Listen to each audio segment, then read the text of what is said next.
பொருளாய் அமர்ந்தவரின் திருவடிகள் போற்றி.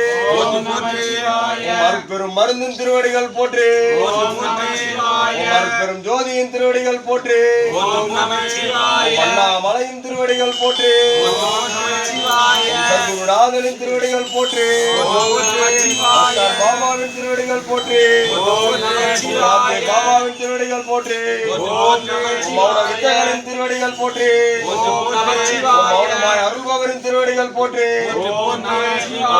கலைவரின் திருவடிகள் போற்றி.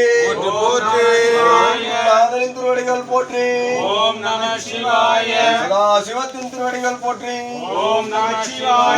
ஆனந்த சொரூபனின் திருவடிகள் போற்றி. அப்பா என் அரசே என் ஆருயிரே என்றாலே அரற்றுவோர்க்கு தப்பேதும் வராது. தரதனி என்னும் சஞ்சல வாழியில் தனிக்கோலாகி நின்று தெப்ப மதிலேற்று விடும் திவ்யமான சித்தாந்த பேரொழியே அருட்பெரும் ஜோதி தனி பெரும் கருணை அருட்பெரும் ஜோதி. ஞான நெறிக்கு ஏற்ற நல்ல குரு நன்னா அரிய சித்தி முத்தி தானம் தருமம் தழைத்த குரு மானமுடு தாயனவும் வந்து என தந்த குரு என் சிந்தைக்கோ என வாழும் குரு நன்னாலும் கடந்தே ஒளிர்ஞான சபாபதியே பொன்னாரும் சபையாய அருட்பூரண புண்ணியனே என்னாலாவதும் உனக்கில்லை என் தாய் உன்னால் வாழ்கின்றேன் எனக்குண்மை உரைத்தருளேன். அருட்பெரும் ஜோதி தனிப்பெரும்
ஐநூறு ரூபாய் எடுத்துக்கிறேன்